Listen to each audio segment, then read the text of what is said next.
Folks, Black Star Network is here. Hold no punches. I'm real revolutionary right now. Support this man, Black Media. He makes sure that our stories are told.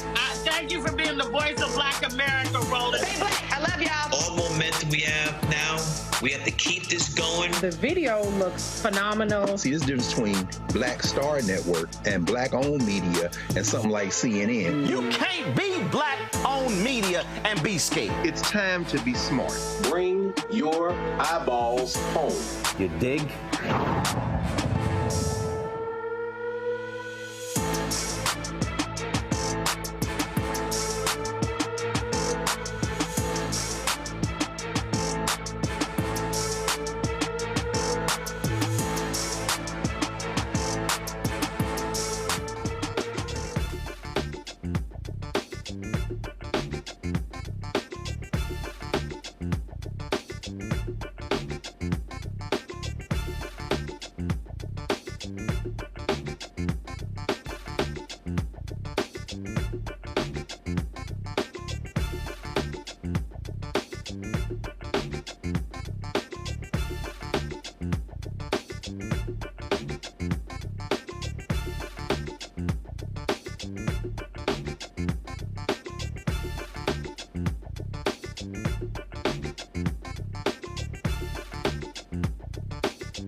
Today is Friday, March 8th, 2024. Coming up on Roland Martin Unfiltered, streaming live on the Black Star Network.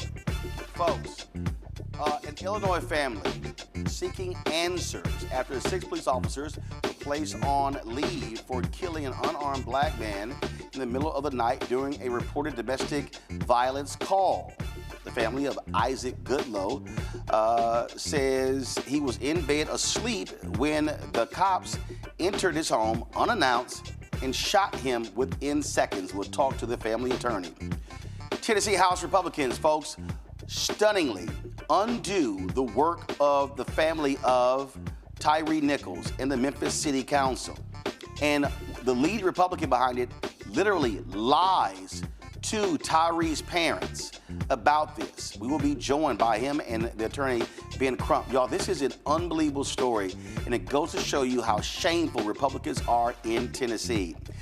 Republicans not too happy about Biden's State of the Union. They still are ticked off. Ooh, we're going to talk with Congresswoman Jasmine Crockett, but y'all, we also going to play for y'all the Republican response. It literally was a horror show. House Minority Leader Hakeem Jeffries goes off on Republicans, especially Marjorie Taylor Greene, for their behavior during President Biden's speech. Plus, y'all, other news of the day. Man, it is time to bring the funk on Roland Martin Unfiltered on the Black Star Network. Let's go. He's got it.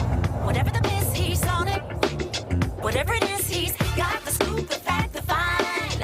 And when it breaks, he's right on time and it's rolling. Best believe he's knowing. Putting it down from sports to news to politics. With entertainment just for kicks, he's rolling. It's on go, roll, y'all. It's Roland Martin, yeah. Rolling with Roland now.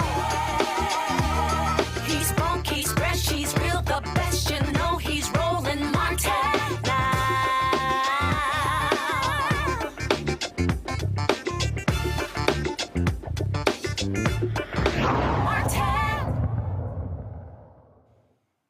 An Illinois family demanding answers to know why the names of the 6 police officers involved in the fatal shooting of 30-year-old Isaac Goodlow III have not been released. Goodlow was in bed when these officers entered the home and within seconds shot and killed him. Reports say the officers were responding to a reported domestic violence incident. Goodlow's family says the officers did not announce themselves before entering Isaac's apartment in the early morning hours of February 3rd. The video, folks, we're about to show you is extremely disturbing, and so we want to give you a few seconds to turn away or leave the room if necessary. Hold on. Here's one of the body cam videos showing what happened from when the officers arrived at the apartment to EMS arriving themselves. I don't think you need a key. Units hold on emergency trap location here from Carroll Street.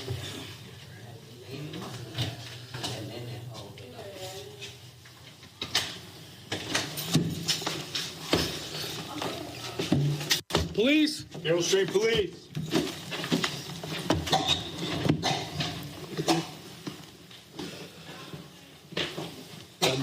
We go through this door here. Oh, fuck! Fuck! No! Stop! Hey, he's right here. No, he's right here. Hey, show me your hands. Show me your hands, man. Fuck.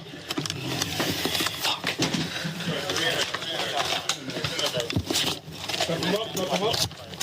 I got lethal. Get out there. Check behind you. Keep your eyes open. Fuck!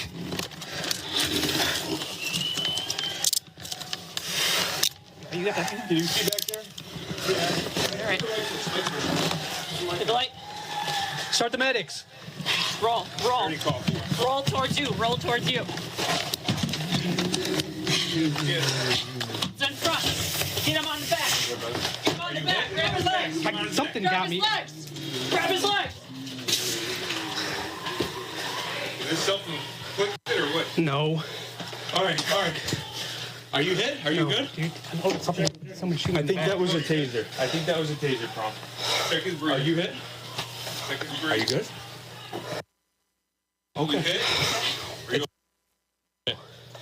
Are you physically okay? Yes, yeah. Here, okay. Let's do some aid here. Are you okay? Yeah. Gloves. Give me some gloves anyway. In the apartment. Sonia?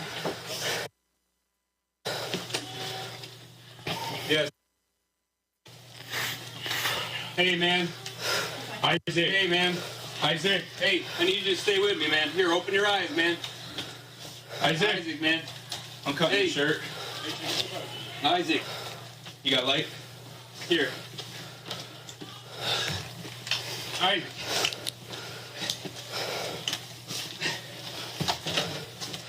CPR started. CPR started. Isaac, man. Open your eyes. The 6 officers were placed on administrative leave. Joining us from Chicago is the Goodlow family attorney, Andrew Stroth. Andrew, glad to have you here. So this is where I'm confused. Why were they called? Well, they were called because there was a domestic incident. His girlfriend had called, his girlfriend's sister called the police because there was an incident between the two of them. She was then out of the apartment, away from harm's way.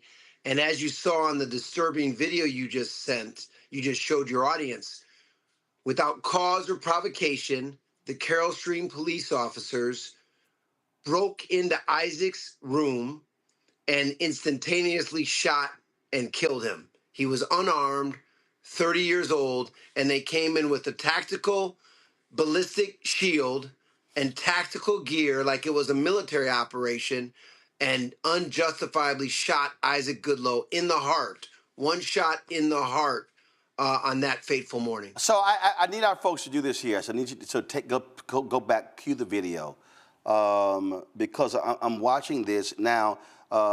Play it. Bring the audio down. Play it. And so, all right. So Andrew, this is where I'm utterly confused. It's domestic violence. On the call, I take it y'all heard the 911 call.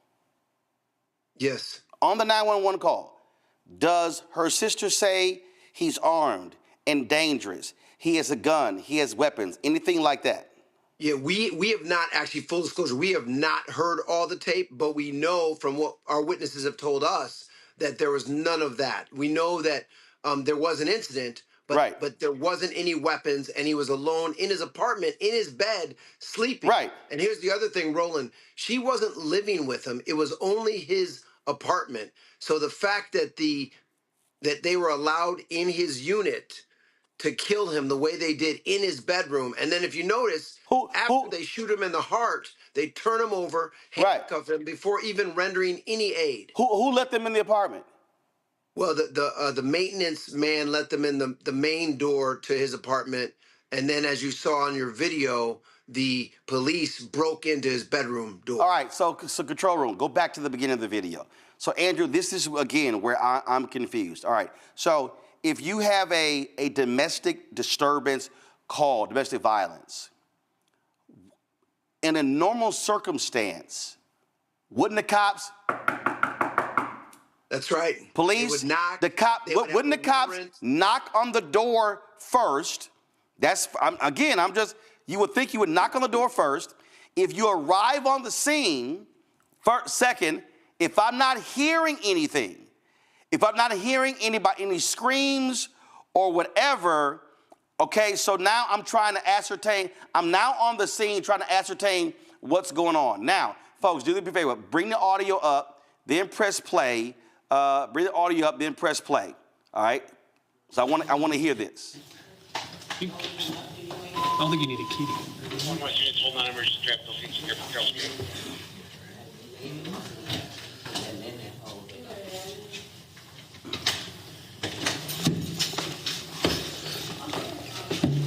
Police. Carroll Street Police.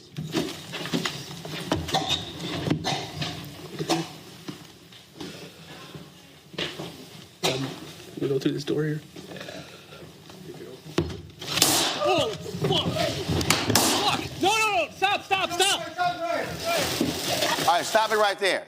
Okay, so now, I'm not a police officer, but I would think if cops are entering Carroll Stream Police, if anyone is here, what I heard was Carroll Stream Police, like they were in a normal conversation. Then they're going room to room, and so clearly one of those officers goes into a room and immediately shoots. I don't see in that video where Goodlow makes a move for a gun or whatever. I don't hear someone entering, hey, Carroll Stream Police, hold your hands up. It's literally shot. They didn't announce themselves. They didn't have consent. They didn't have a warrant. And like you said, they tiptoed in there, and there's a black man, a 30-year-old black man in his bed, and he shoots instantaneously. So they're placed on leave. This took place last month. February 3rd. We still don't know the officers' names, Roland. We do not know the officers' names to this date. What does the chief say? What does the city, what does the mayor say? They keep saying they're sorry. We filed a federal civil rights lawsuit 2 weeks ago, and we're demanding answers. But the fact that to this day, over a month later, this mama, Bonnie Pegram, his sisters and brothers, he has 8 siblings. No one knows what the officers' names are. No one knows why the officers came in with a ballistic shield and shot within less than a second. I mean, and he was, again, alone in his apartment, unarmed. There was no threat to his girlfriend. And it's another tragedy of a black man being killed by the police in Carroll Stream, just an hour outside of Chicago. So how long, based upon what y'all know, how long was it from when the call was made and they arrived? Well, the call was made, and then the officers, from what we know, there was about 54 minutes while they were outside or in the apartment complex. And we know that the girlfriend was away from the scene and safe. And then for some reason, they decided, instead of just doing nothing or relaxing or not breaking into his apartment, for some reason they decided to go in there. Well, wait, hold up. Now I'm confused. I'm sorry. When the officers are in the parking lot, do they know in the parking lot that she's safe? Yes, sir. Yes. So wait. So it's not like, hey, a man is barricaded in his apartment with a gun, threatening to kill himself, whatever. They're in the parking lot. They know that she's safe, and then all of a sudden, they wait an hour to barge in like a military assault? 100%. So no exigent circumstances. Think of Roland, Breonna Taylor. Think about these other cases. There was no emergency. There was no exigent circumstances.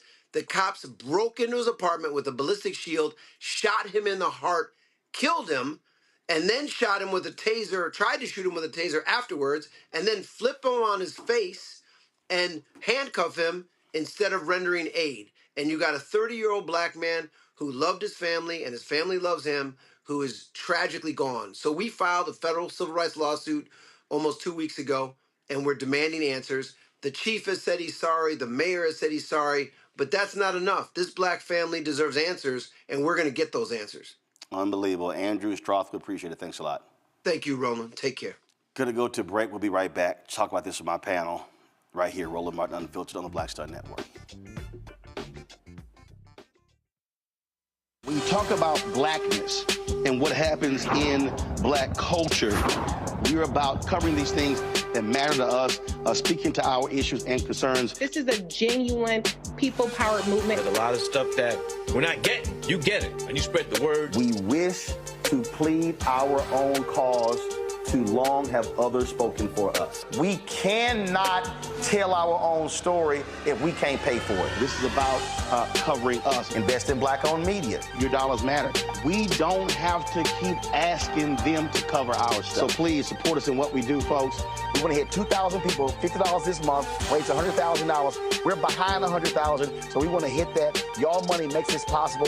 Check some money orders. Go to P.O. Box 57196, Washington, D.C. 20037-0196. The Cash App is $RM Unfiltered. PayPal is R Martin Unfiltered. Venmo is RM Unfiltered. Zelle is Roland at RolandSMartin.com. I'm Dee Barnes, and on the next frequency, Professor Janelle Hobson joins us to talk about hip-hop and its intersection with feminism and racial equality, plus her enlightening work with Ms. Magazine and how the great Harriet Tubman connects with women in hip-hop. So it was not hard for me to go from Harriet Tubman to hip-hop, honestly, because it is a legacy of Black women's resistance and Black women supporting our communities. That's what Harriet Tubman did. That's on the frequency on the Black Star Network. It's John Murray, the executive producer of the new Sherry Shepherd Talk Show. This is your boy, Earthquake. And you're tuned in to Roland Martin Unfiltered.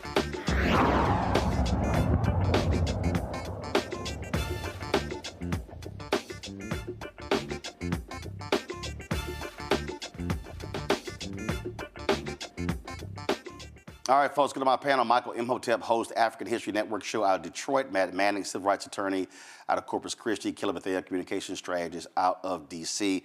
Matt, I hate having to do these stories, play these videos, but the bottom line is, guess what? MSNBC, CNN, Fox News, ABC, NBC, CBS, the other people, they ain't gonna do it. And these families get no attention, and so we have to do this. And you saw the video. What the hell?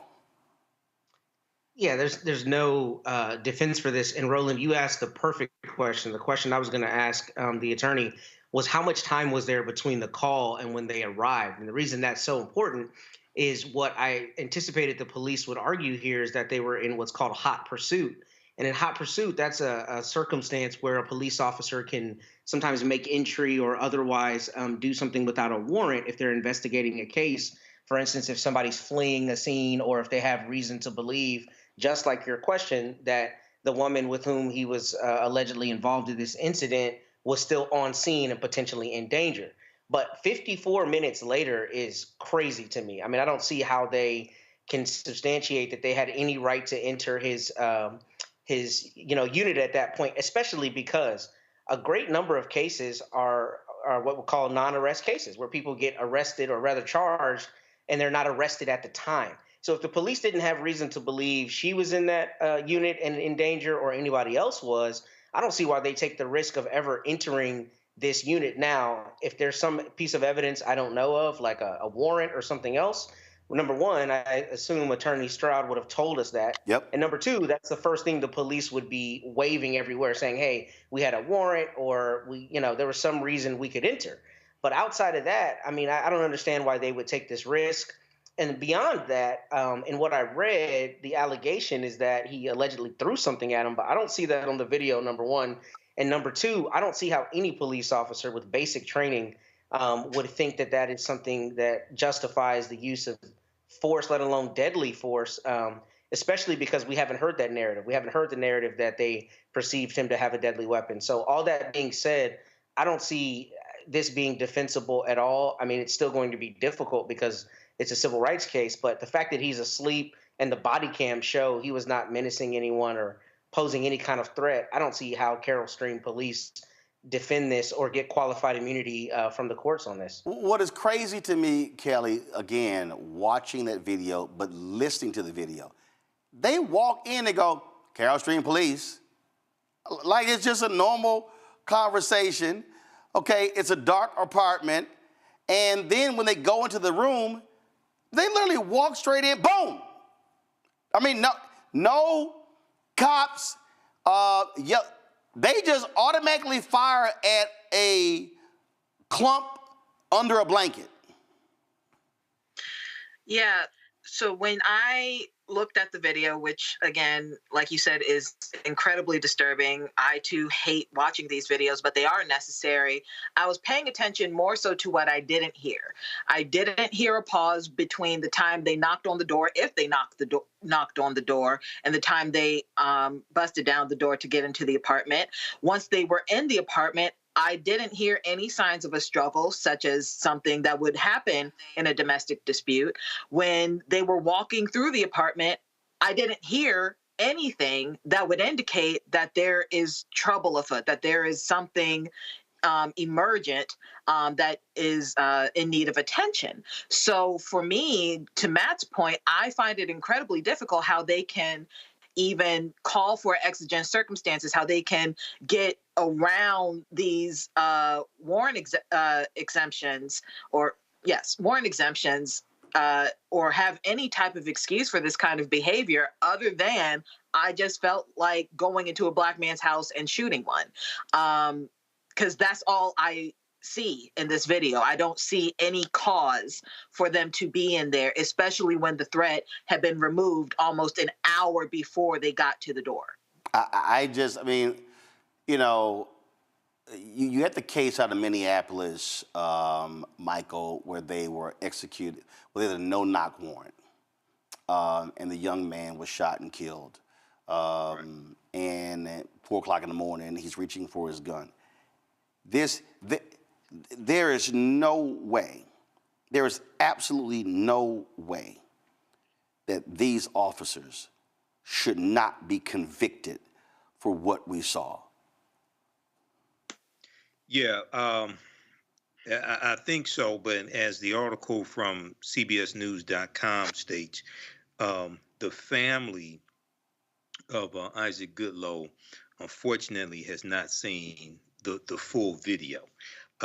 So I don't know what else is on the full video, but in what we just saw here, what you just showed here on Roland Martin Unfiltered, I'm still trying to figure out, and part of our view was covered by the ballistic shield. I'm still trying to figure out what was the threat that caused the officer to fire the shot into Isaac Goodlow, who was sleeping. I'm still trying to figure out what was the threat. And then it's also, on top of that, that's disturbing enough, but on top of that, he shot, and then according to the attorney, he was tased before they rendered first aid to him, okay? Which is something else that's very troubling. And, you know, regardless of what the call is that an officer receives, an officer still has to assess the situation, assess the threat level when they arrive there. Because sometimes what the dispatcher was told is not what you actually find when you get there. So this is crazy right here. And I want to hear from the police chief. What did the officers say when they gave their statements, when they gave their written statements? What did they say the threat was that caused them to use lethal force? It's unbelievable to me. I understand the PTSD and the trauma black folks deal with when having to see these videos. But I'm going to say this again, and we hear it from the families, and I need everybody who's watching and listening to understand. We're not, this sort of, I go back to when I was at TV One, and the president of the network, he was white guy.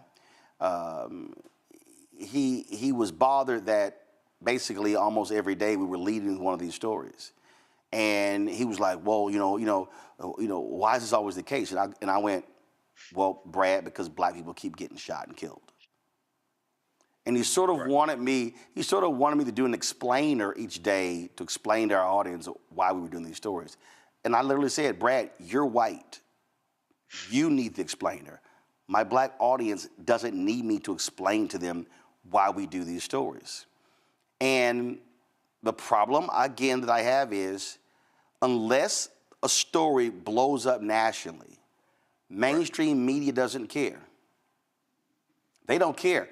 We're going to talk about what happened in Nashville, with the Republicans on the Tyre Nichols bill.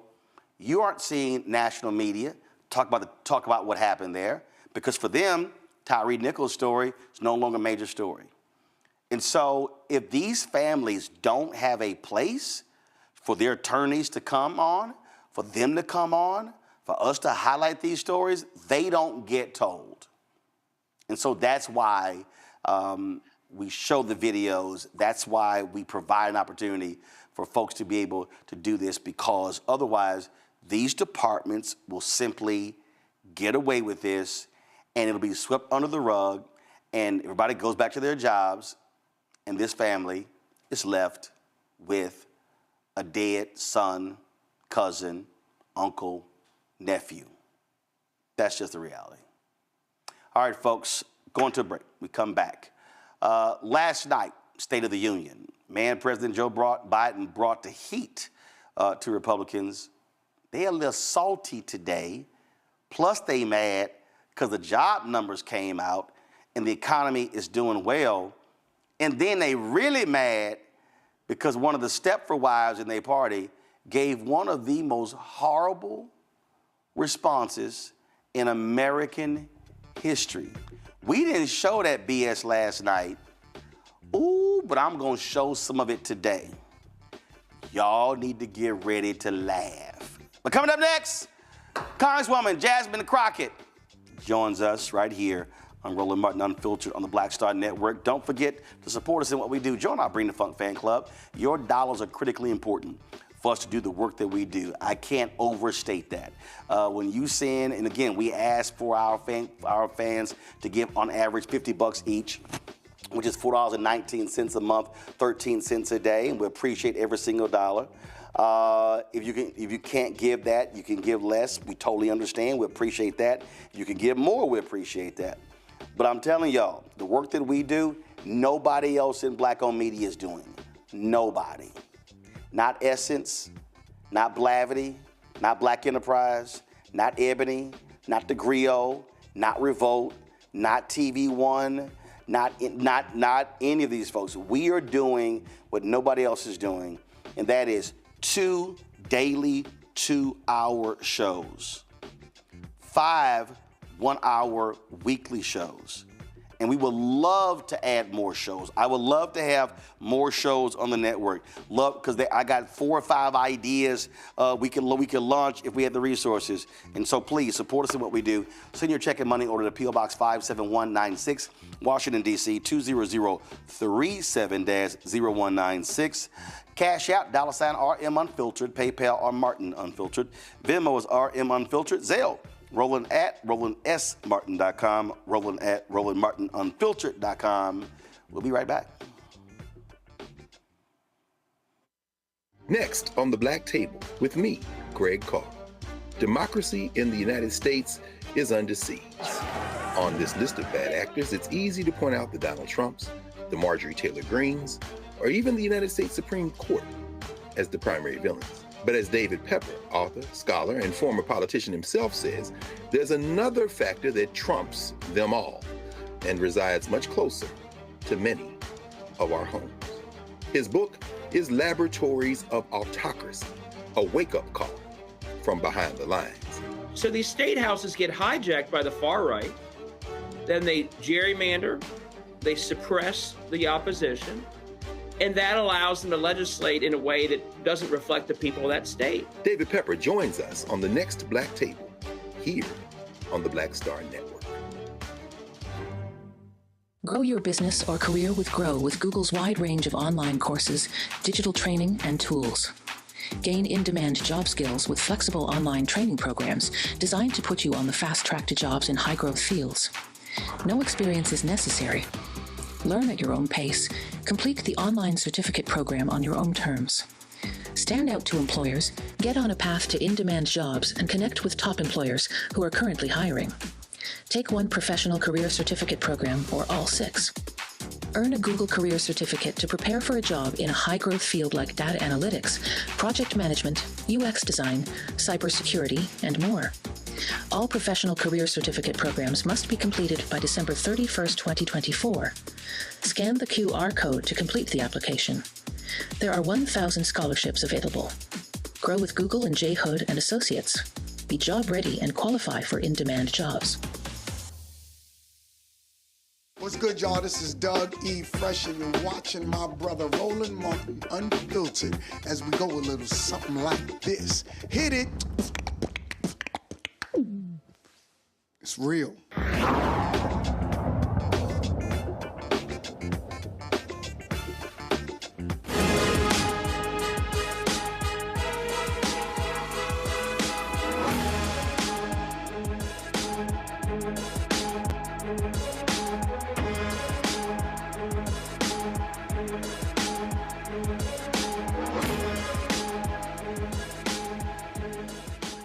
Well, folks, last night, President Biden gave his State of the Union address. According to CNN, the approval percentage for his agenda jumped 17 points. Today, Republicans are just beside themselves. I have looked at some of the tweets, and man, they are mad and upset and just ticked off about getting called out, him calling out the Supreme Court. A little bit later, we're going to show you Congressman Hakeem Jeffries' response. But right now, let's chat with Texas Congresswoman Jasmine Crockett. She was in the room last night. And I must say, you had the crazies there. You had Marjorie Taylor Greene wearing her MAGA stuff. You had expelled former Congressman George Santos walking around, taking up space in the room.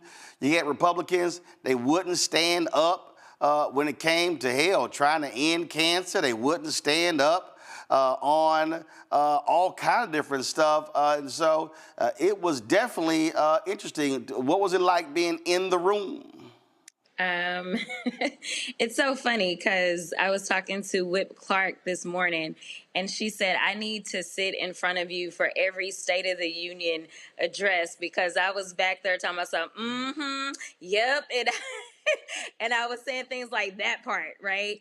As it relates to the president. Listen, we were fired up on our side, and I think that the American people are seeing everything that they need to see of the Republican Party. The fact that you're not standing up for education of our babies, the fact that you're not standing up against Russia, the fact that you're not standing up for ending cancer. These are things that have nothing to do with party affiliation, but have everything to do with humanity. And the fact that they can't side with humanity tells you everything that you need to know about them. I get that the Democrats may not be the perfect party.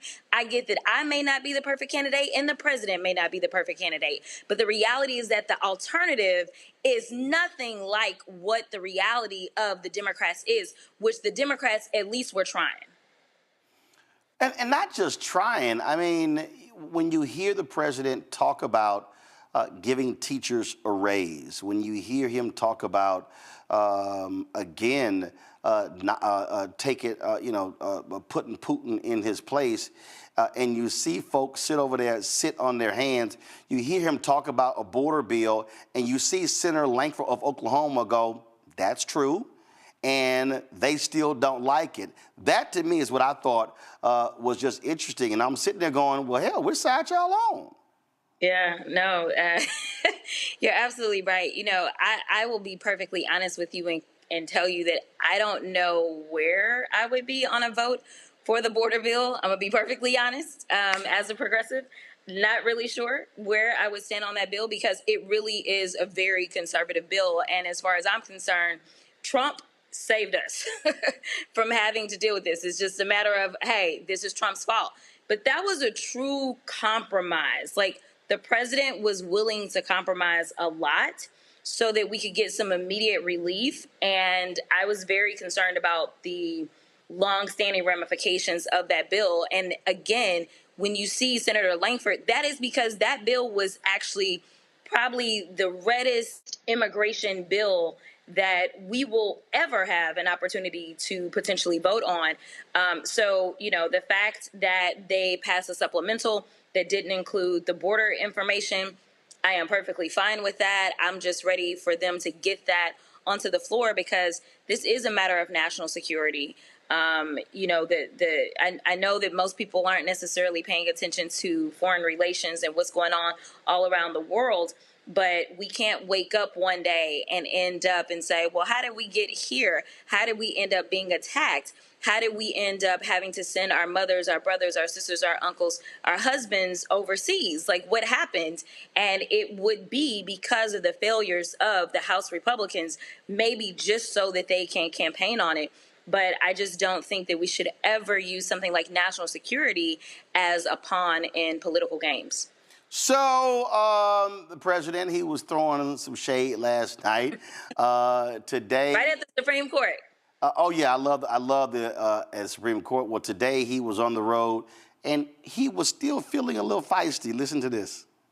If you're tired, you probably watched my address last night.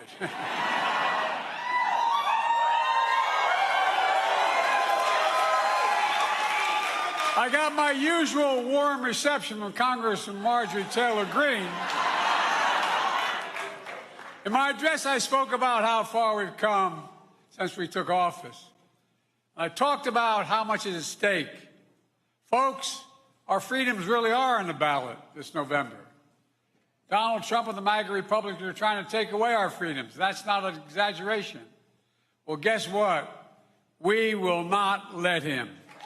We will not let him. Of course, he made a comment about Marjorie Taylor Greene and your leader, Congressman Hakeem Jeffries, the Democratic Minority Leader. He was a little fired up at his news conference today about Taylor Greene and other Republicans. We are going to continue to find bipartisan common ground, exercising common sense whenever and wherever possible with our Republican colleagues on any issue. And we've done that repeatedly from the very beginning of this Congress with respect to avoiding a catastrophic default on our nation's debt, funding the government, repeatedly keeping it open and avoiding a shutdown, passing the National Defense Authorization Act, securing $16 billion in assistance for communities that have been devastated by extreme weather events, passing tax legislation that includes the low-income housing tax credit and an enhanced child tax credit, and most recently, providing the majority of votes necessary to get the first 6 appropriations bills over the finish line. We are going to continue to govern in a common sense way, and we're just asking our Republican colleagues to stop the political stunts. That was an embarrassment last night. A complete embarrassment. Marjorie Taylor Greene, who's basically running the House Republican Conference, shows up in campaign paraphernalia. And then these people want to lecture Joe Biden because he delivered a strong and forceful speech that made them uncomfortable because he exposed their lies and shamelessness. We have one message for extreme MAGA Republicans who want to lecture us about decorum. Get lost. You're a joke. Exhibit A, Marjorie Taylor Greene. Exhibit B, George Santos. Looks like shade is going all around the Democratic caucus. I'm here for it. Listen, I was mad. We were all mad. Y'all probably couldn't see it because they weren't necessarily focused in on us. But we were looking at the sergeant at arms and we're like, yo, like, kick her out. Like, get rid of her.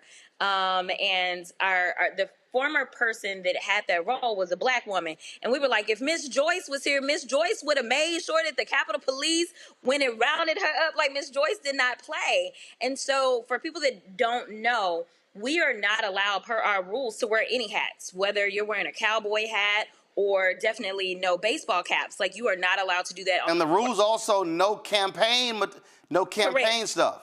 Correct. So I was going there too. So the thing is this. She was a double whammy, right? And the fact that she just sat there and she basically told him, well, you can find me, like, whatever. I'm not leaving. I'm not taking it off. And it was absolutely ridiculous. But this is who she is. She has never felt as if the rules apply to her. And again, when we start talking about what privilege looks like, it looks like this trailer trash chick from Georgia who somehow is a member of Congress, but baby, she has not left the trailer trash in Georgia. She brings it to the floor every single day, and she does not care about the rules. And for some reason, she still has a hold on this Republican Party. These people who supposedly are real politicians are following behind this fool. And that is exactly the case. And so, look, you got Speaker Mike Johnson sitting back there just, making all these frowns and everything like that. I mean, frankly, he looks like a toad, trying to sit here and lead the crazies. And if we actually look at the results, they don't get anything done. They don't pass bills, and they depend upon Democrats to get stuff done. Yeah, it's absolutely right. I mean, if the Republicans really wanted to be successful, the most successful thing that they could have done is put in a speaker that understands what it means to govern, and basically saying, listen, we will go to our conference first, but ultimately, if our conference is giving us problems because of an extreme 1, 2, 3, 4, or 10 or 12, we'll just go to the Democrats. It is easier to deal with a Hakeem Jeffries. It is easier to deal with the Democrats. And you may not get all the Democrats, but you don't need all of them. You only need about 10 or 12. And honestly, on any given day, if you are trying to do something that is going to help the American people, you will find a lot more help by going and grabbing 10 or 12 Democrats than you ever will find trying to go and get MAGA to be on board. In fact, you'll do all of these flips and turns and everything for MAGA, and what will they do? They will kick you out on your butt. Go ask Kevin McCarthy if I'm lying. So I love how the crazy right responds, and poor Sean Hannity was just beside himself. Listen to this. I felt the president that was screaming, yelling, kind of ranting, a speech that was completely partisan. Maybe for reasons that Joe, I guess maybe just known to himself, but I thought it was beyond bizarre at times and frankly a little frightening because it's so different than the everyday Joe that we see and hear from. What was your reaction to such a dramatic difference? I'm trying to confuse now. So first we're sleepy, then we're incompetent, and then we have no cognitive understanding. Now it's, he was high. They are willing to say anything that will disparage the president of the United States. It would be easier to just go ahead and accept some truths than to continue to contort yourself in ways that your body is not supposed to be contorted for the purpose of trying to spin in a way that will benefit this four-time indicted, 91 count having, found liable of sexual assault, defaming person that is running your party. Like, it's easier, and honestly, you get some type of credibility if you just say, listen, it's like Fox News has had to admit over and over and over that the job numbers are astronomically good. Like, it just is what it is, right?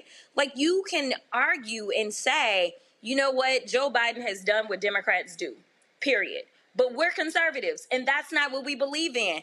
That's cool. Like, that's what you say, and you start to sell your brand, you start to sell your platform. But the problem is that the Republican Party has moved so far into a direction that no one understands that MAGA doesn't have a platform. The only platform that we get out of MAGA is ignorance and hate, and that's not a platform. So, honestly, the Republicans should take an attitude of we need to take our party back. If we take our party back, there are people that agree with us on our principles, even if Democrats don't. That's not the point. We've never agreed with y'all, right? But right now, you have no identity as it relates to policy for sure. And so instead, you just make up lies about the president because last time I checked, he was supposedly a senile old man. Now y'all mad and talking about how partisan he was and all these crazy things. I mean, and they also, obviously, with the impeachment inquiry, they think that he's some sort of criminal mastermind. Like, pick a lane and ride it. All right, Congresswoman Jasmine Crockett, always glad to see you. It was indeed hilarious to watch last night, and they still are having meltdowns. Absolutely. Have a good one. Thanks a bunch. All right, folks, when we come back, did y'all see that crazed, deranged woman in the kitchen last night? Oh, she was cooking. She was cooking up a big pot of crazy. Y'all ought to see Matt over there laughing, y'all. Y'all ought to see Matt. Matt, she has a big ass pot of crazy she cooked last night. I like it. I like it. I like where you went with that. And we gonna show y'all some of that crazy when we get back. It is hilarious. Back in a moment. Roland Martin Unfiltered on the Black Star Network.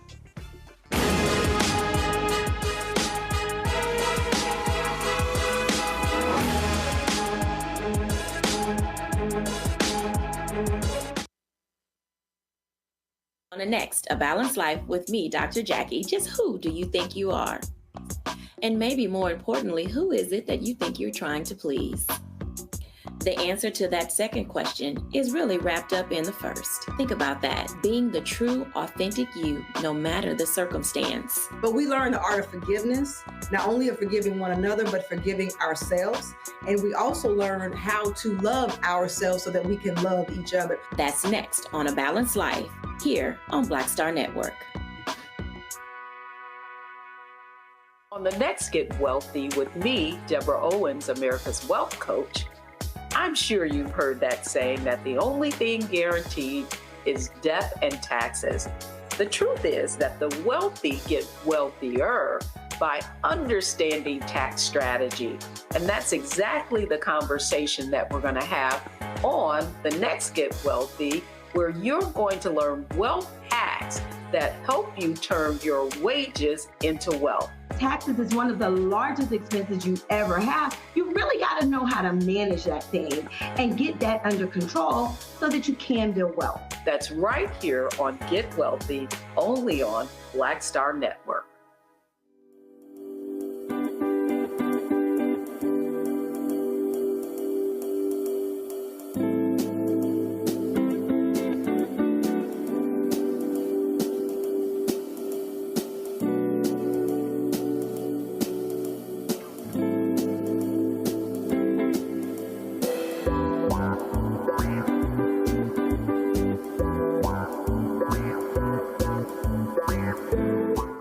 Essence Atkins. Mr. Love King of R&B, Raheem Devon. It's me, Sherry Shepard, and you know what you're watching. You're watching Roland Martin Unfiltered.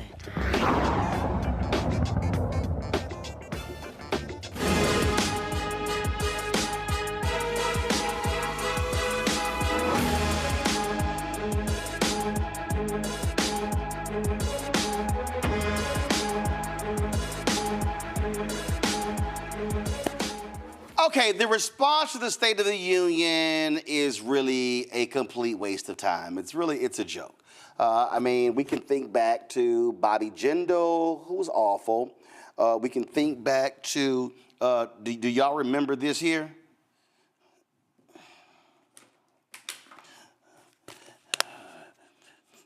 That was Marco Rubio.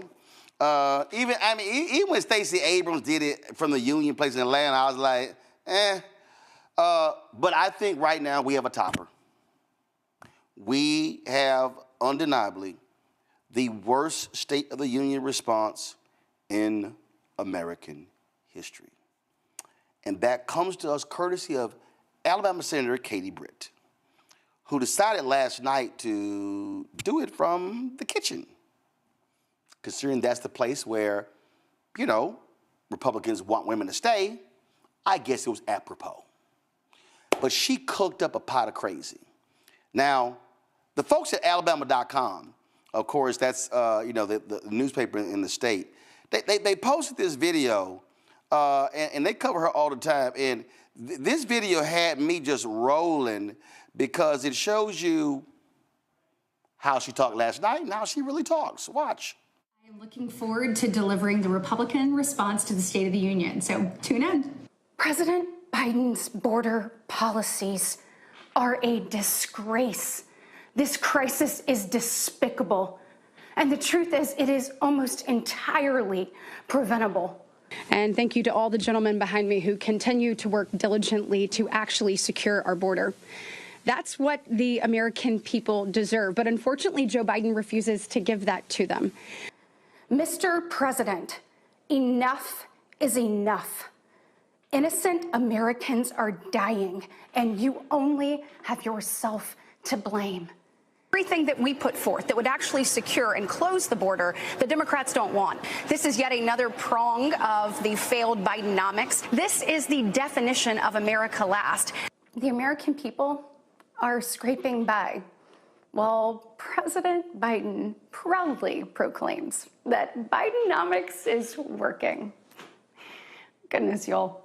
Bless his heart. I am looking forward to delivering the Republican response to the State of the Union.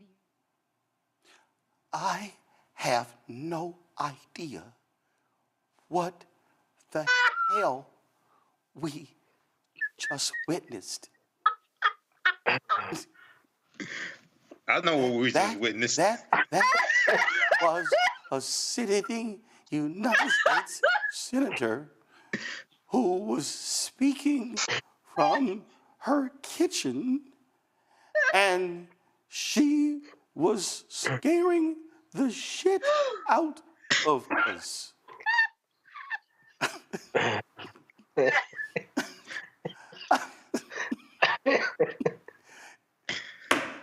Yeah.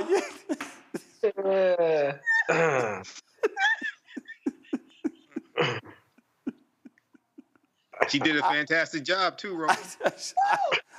So, Michael, what is your response to what she said? Roland, who knew that Alabama had two of the dumbest U.S. senators in the Senate? You got Tommy Tuberville and you've got Katie Britt, old dummy and young dummy. But what you saw was a MAGA hostage video. That's what it looked like, a MAGA hostage video. So I was sitting here last night. I was watching your State of the Union coverage, and I had MSNBC on here in the office. And I was watching you all discuss it without me. And then I looked up and I'm watching. I said, how did my TV change channels to a horror video? Because I'm listening to her. She sounds like she's on the verge of tears. Then she starts talking about a woman who was, horrifically gang raped by men, things like this. And then she's talking about the need for Biden to address the border. But you Republicans just killed a border bill that you've been trying to get for 30 years, and you left Senator Langford of Oklahoma out to dry because Donald Trump told you to kill the bill. But then you support a man who was found liable of committing rape against E. Jean Carroll, but now you're calling out rapists. Okay, so I'm listening to this whole convoluted nonsense, and they fell into President Biden's trap that he laid for them, because he talked about how crazy they were, and Republicans showed their entire ass last night and proved to America this is what you're going to get if they get more power and if Trump gets a second term in office. So this was the response of Trump white nationalist advisor Stephen Miller.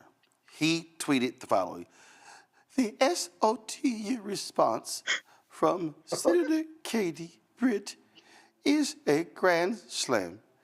Total evisceration of Joe Biden, deep emotional connection with the American people, and a rhetorical sledgehammer to Biden's sinister border invasion. What say you, Kelly? You are mean to me because this is just not fair. I just started breathing again, man. Anyway, when I saw this, the response, I immediately thought of Handmaid's Tale, like Under His Eye. Like I really thought the cadence of her voice definitely reminded me of the first wife of one of the generals or whatever. I can't remember her name. But it was very much giving Stepford wife. It was giving robotic, and frankly, it sounded like she had to convince herself that what she was saying was true, or like she was saying it against her will. Like, I would not be surprised if somebody was behind the camera with like her dog threatening to kill it, because that's what she sounded like. As far as what she was saying, I pretty much ignored. I was half asleep for most of it, to be completely honest with you. It's been a long week. I am not going to stay up to listen to lies in response to somebody telling the truth. That's just the fact of the matter of it all. But yeah, you're mean to me. I don't understand. Like, I just started breathing again. You know what? I found it. I found it, Matt. I think I know what happened. Because she was in a kitchen giving the response, I think she was inspired by this. Sisters, Miss Broiler, Miss Fryer, Miss Roaster, Miss Capronette, Miss Stewer, and old Madam Hen. But we're spotlighting Miss Roaster of the Year, measuring in at 14, 15, 14. We're roasting. I think she was inspired by Julia Childs, Matt. I got to say, Roland, you are doing your absolute best work today, my brother. Number one. Number two, shout out to the brother in the chat, Beamer Driver, who said she was cooking up unseasoned chicken and lies. That took me out of here. So thank you for that comment. But all jokes aside, I'll tell you two things. The first thing that I thought when I was watching it is not only was it absurd, but honestly, I thought this is exactly what white women used to do to brothers back in the day, right? You know, maybe there's an allegation that something happened, and then the moment it becomes advantageous, you turn on these fake crocodile tears. And that's what was so scary about this, was how quickly she could go from being, you know, the wannabe beloved soccer mom talking about her 2 kids and making snacks for them and all this stuff, to President Biden is trying to kill you. I mean, it was very it was obviously fake. And that's a lot of what bothers me, not only about the State of the Union, but about her presentation, is that they're almost playing in our faces, right? Instead of having substantive conversations, one, it's all reactionary, and it's before, frankly, he's even given his speech. A lot of that was surely crafted before then. But there's a level of pageantry where it's almost like they don't take the voters serious. And for anybody who watched that, I mean, all people should have been disrespected, because it was very clear she was putting on a show more than she was talking about substantive policy. And the policy she talked about was complete BS. I mean, the idea that, you know, they would reference Putin and the guy they're following behind is the biggest fan of Putin, and somehow trying to claim that Joe Biden is not stopping Putin's march is just intellectually dishonest, and it's completely bogus. And I don't know why they had her take that tack. I get conceptually the thing in the kitchen and trying to play to middle America white voters and fearmonger, but I mean, anybody who has a brain in their head realized that she was putting on a horrible show, and none of that was serious. Man. And I wanted to tell you that I loved Jonathan Capehart's response, because I watched it on PBS, and they went to him and he couldn't control it. I mean, he was just like, are you serious? We just watched this garbage? And I think a lot of people felt that way. I mean, it really was the prime example of white woman's tears being weaponized. It absolutely was a joke. All right, folks, got to go to break. We come back. What I'm about to talk about next is not a joke. How a white Republican in Tennessee lies to the face of the family of Tyre Nichols, and they are trying to undo all of the hard work to hold cops accountable in Memphis. I told you these people do not care about black people. They do not care about local control. They do not care about small government. What they care about are protecting cops. That is next on Roland Martin Unfiltered on the Black Star Network.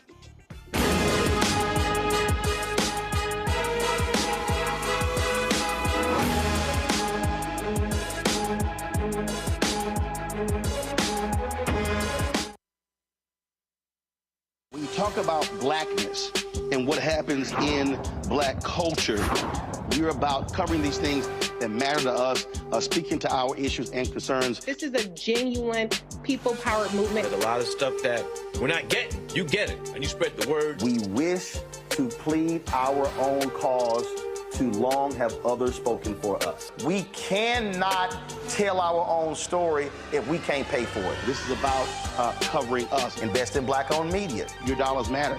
We don't have to keep asking them to cover our stuff. So please support us in what we do, folks. We want to hit 2,000 people, $50 this month, raise $100,000. We're behind $100,000, so we want to hit that. Y'all money makes this possible. Checks and money orders go to P.O. Box 57196, Washington, D.C. 20037-0196. The Cash App is $RM Unfiltered. PayPal is R Martin Unfiltered. Venmo is RM Unfiltered. Zelle is Roland at RolandSMartin.com.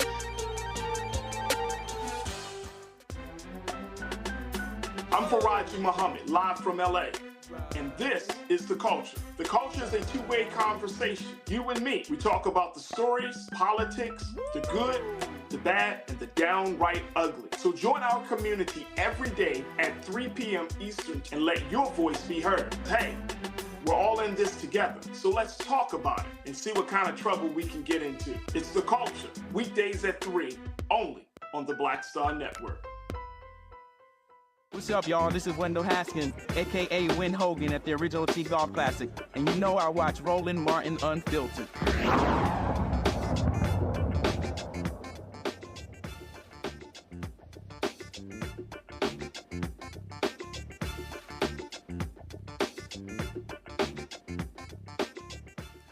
For a long time, I have said the most despicable Republicans on the state level in America were those in North Carolina.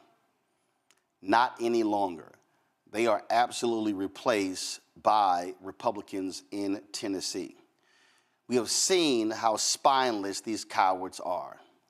We have seen how they expelled the two Justins, Representative Justin Jones from Nashville, Representative Justin Pearson out of Tennessee. We've seen how they have shut down debate, how they have tried to stifle dissent.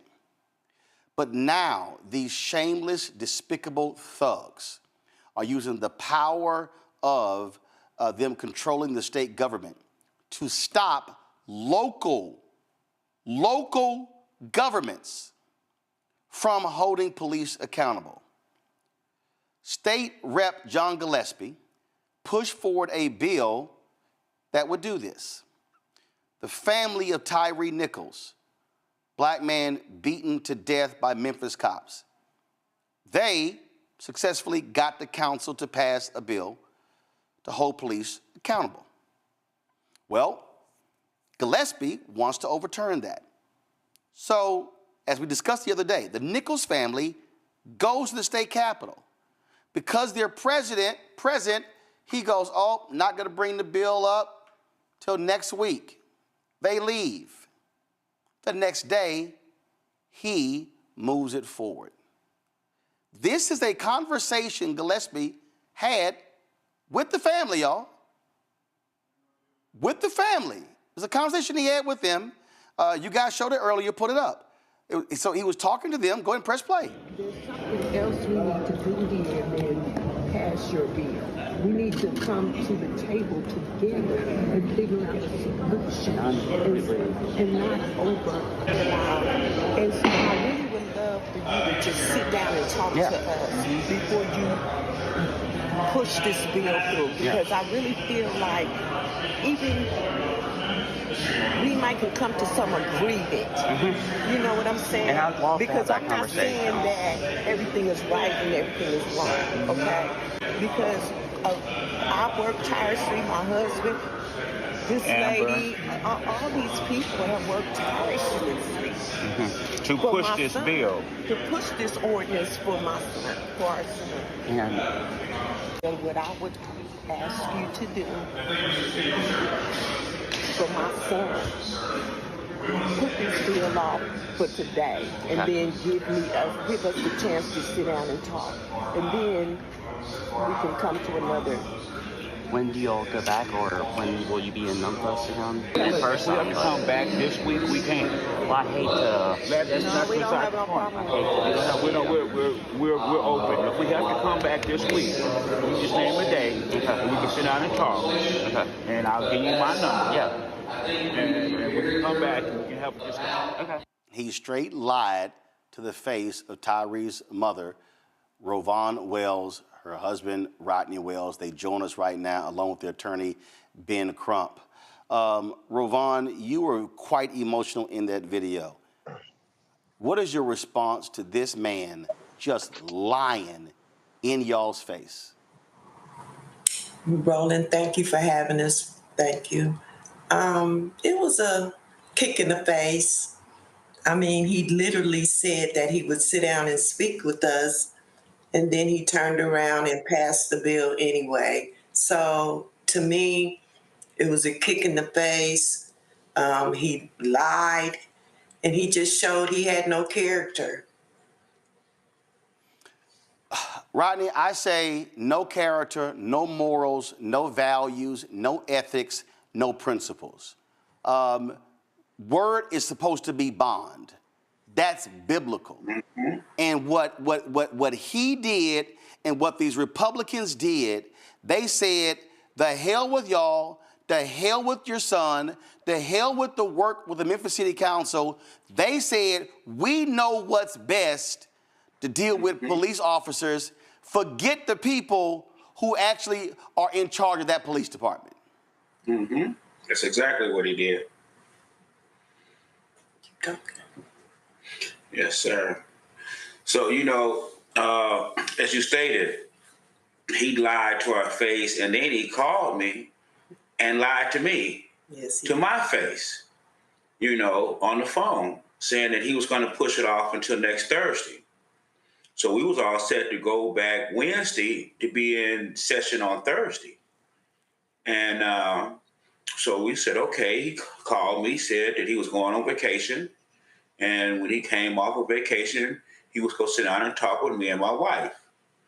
And then we was going to go over the, you know, the arrangements that he was trying to propose. And then turned around Thursday morning, we started getting all of these calls and emails, and, you know, he's about to put it to the floor now. He's about to put it to the floor now. And before we know it, it had passed. Yes. Ben, Gillespie is trying to call this a miscommunication. We got it on video. Yeah. He's literally saying, oh, I would love to have that conversation. He's lying. Yeah, and Roland, that's remarkable journalism that you can show our people on video the deceit and the insincerity when he's talking to parents whose child literally was beaten to death.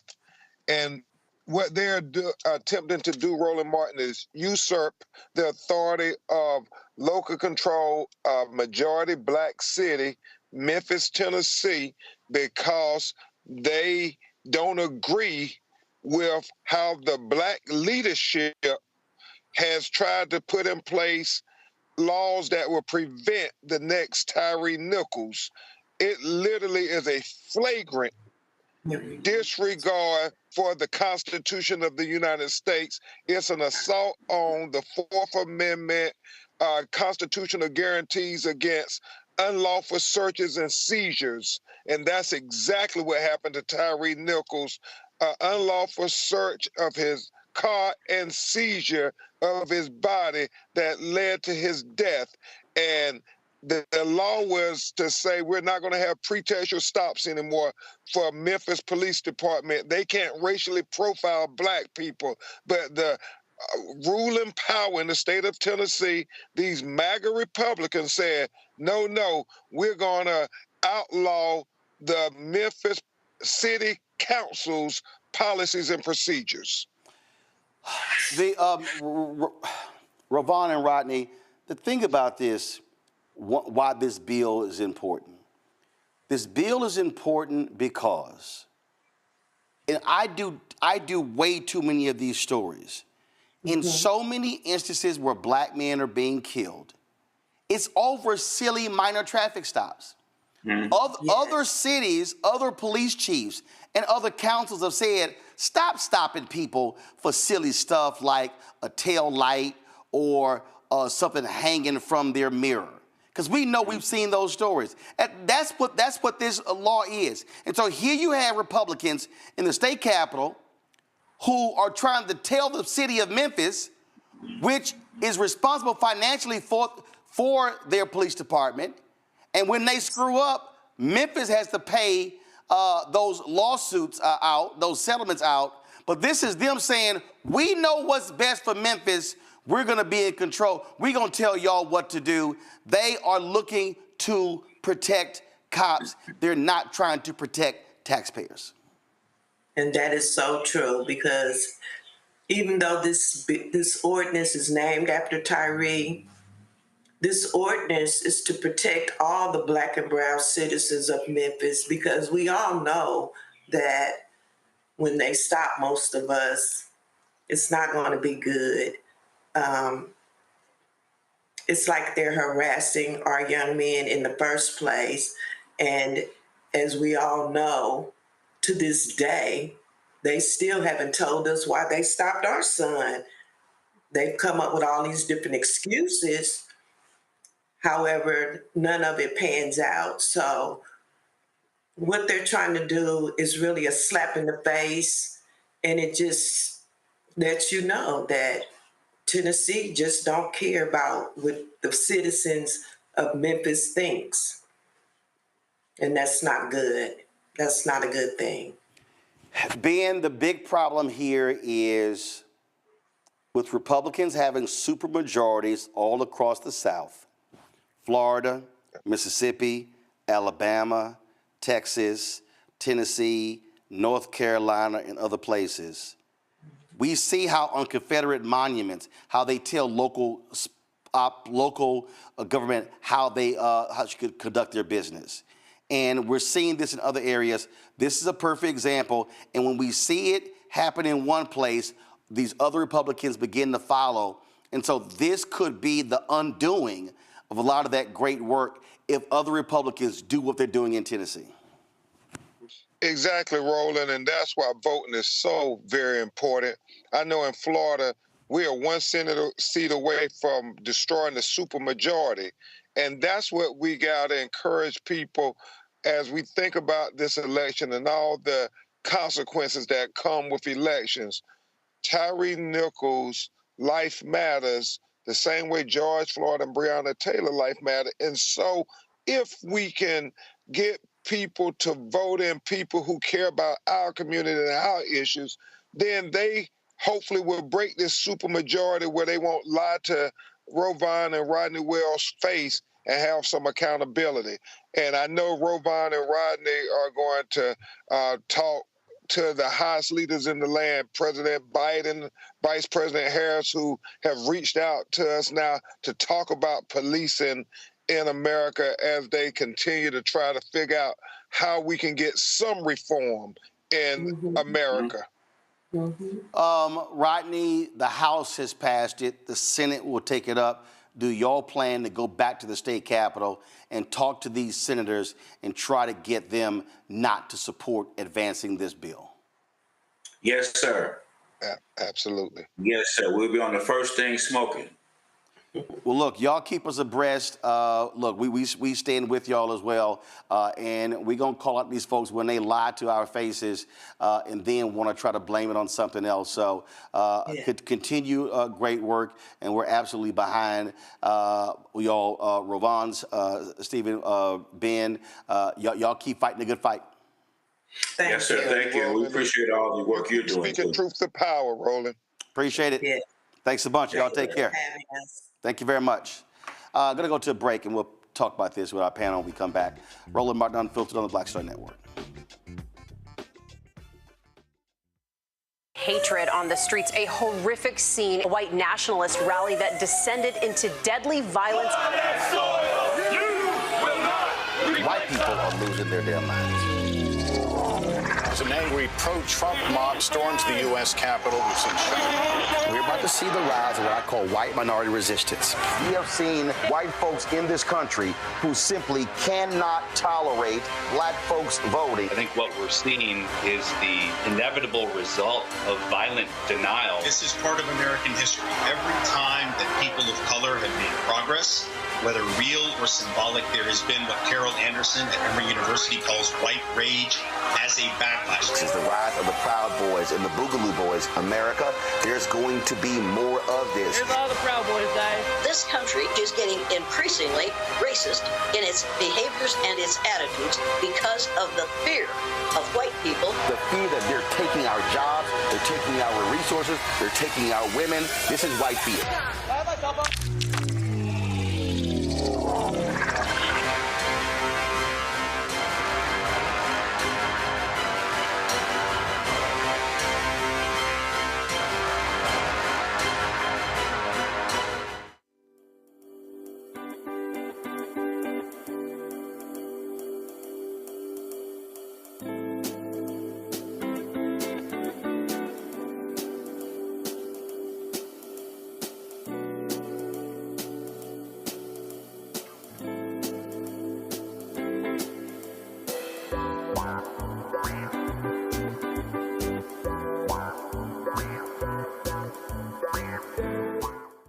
I'm Jamia Pugh. I am from Coatesville, Pennsylvania, just an hour right outside of Philadelphia. My name is Jasmine Pugh. I'm also from Coatesville, Pennsylvania. You are watching Roland Martin Unfiltered. Stay right here.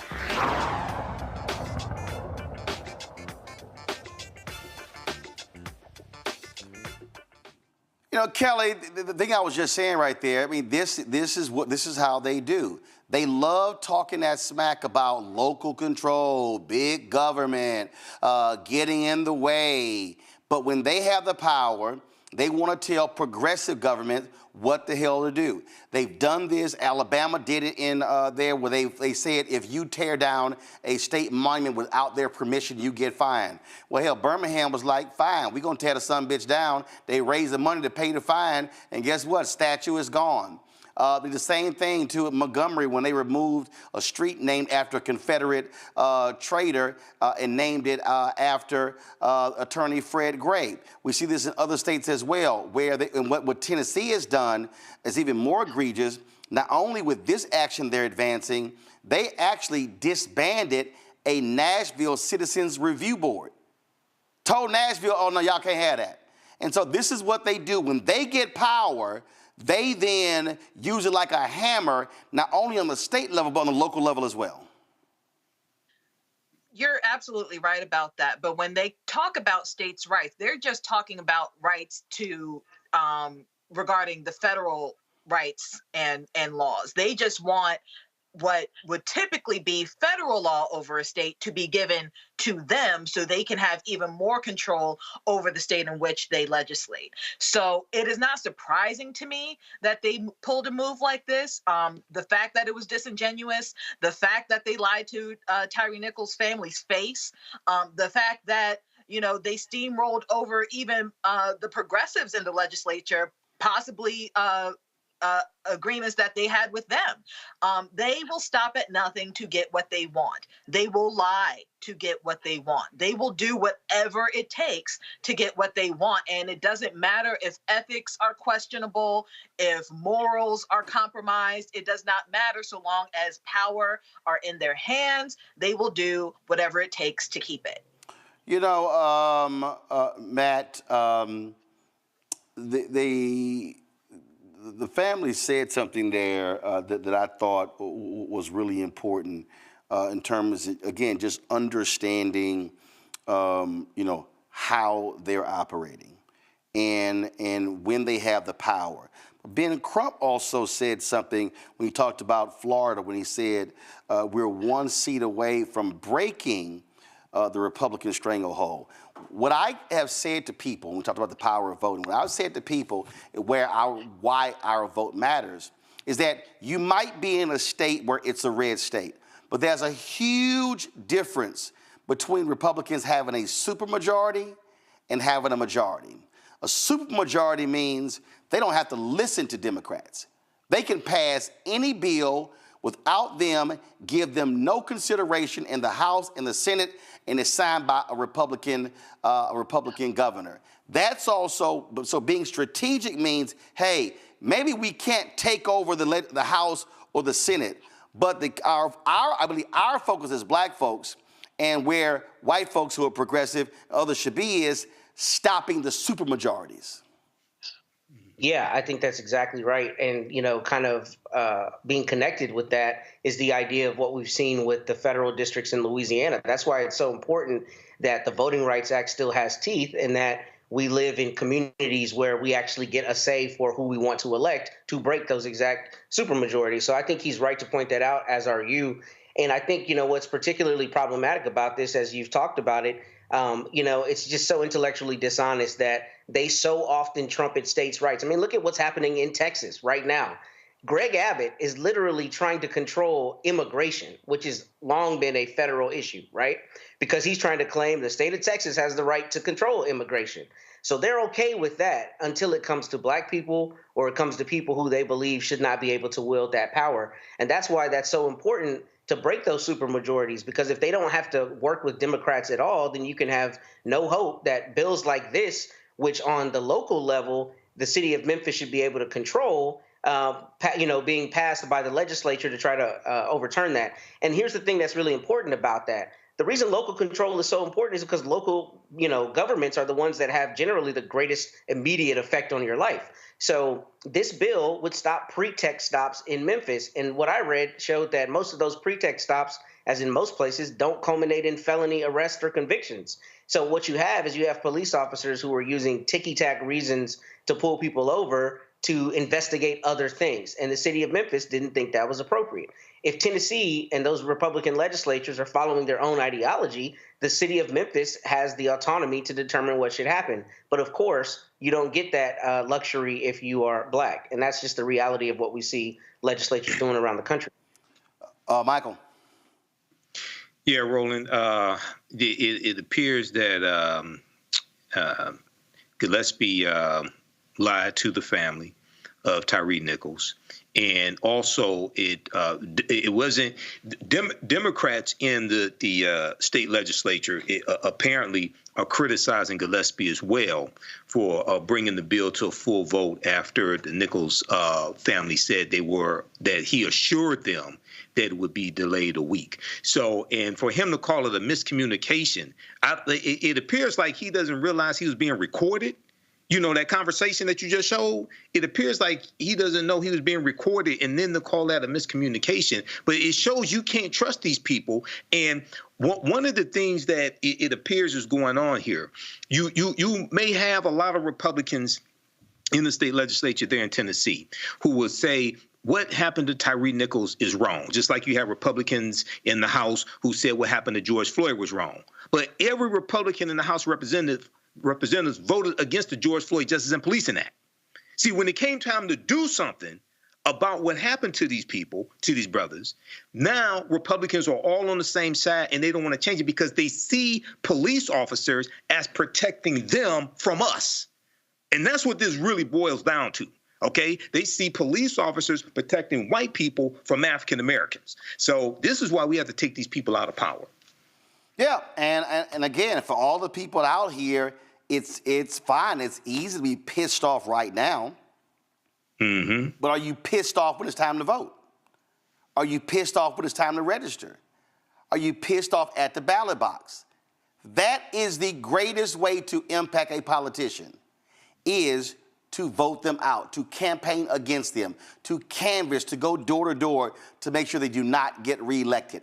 That's where we have to be in this constant battle. Speaking of battle, we come back. A Texas federal judge has ruled that the Minority Business Development Agency, they now must service white people. Did I not tell y'all? We tried to tell you. They were coming after everything. Everything means everything.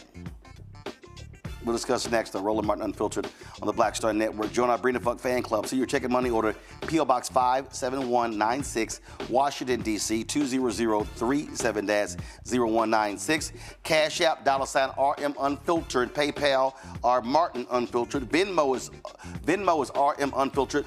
Zelle, Roland at RolandSMartin.com. Roland at RolandMartinUnfiltered.com. We'll be right back. For the last 15 or maybe 16 years, 18 years, I'll say, when I moved to LA, I I hadn't had a break. I hadn't had a vacation, probably a week vacation here and there. Right. This year, after I got finished doing Queen Sugar and we wrapped it up, because I knew I had 2 TV shows coming on at the same time, I said, I'm going to take a little break. So I've been on break for the first time, and I can afford it now. Praise God. You know what I'm saying? Right. So I can afford it. I'm like, I can sit back and ain't got nothing to worry about, man. But this was the first time in almost in 2 decades that I've actually had time to sit back and smell the roses.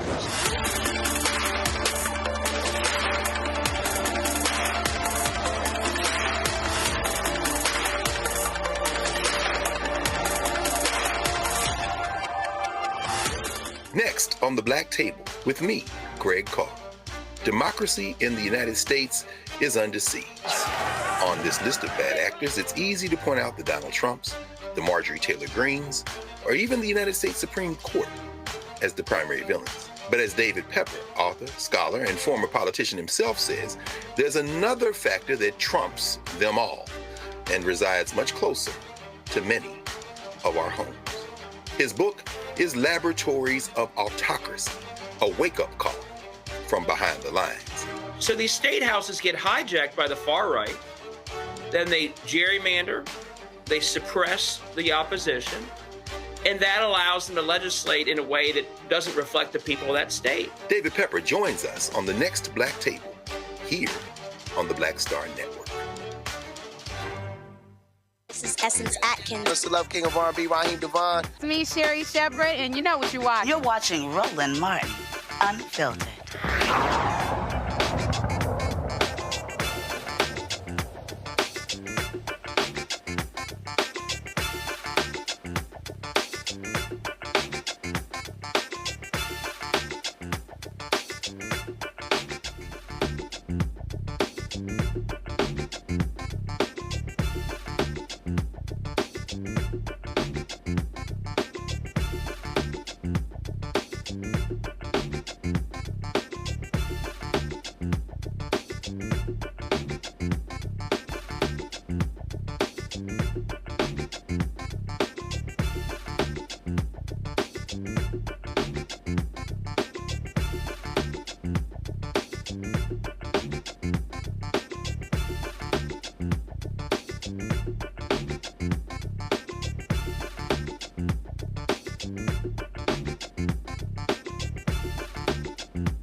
All right, folks, I dropped this book September 2022, White Fear, How the Browning of America is Making White Folks Lose Their Minds. What did I say in this book?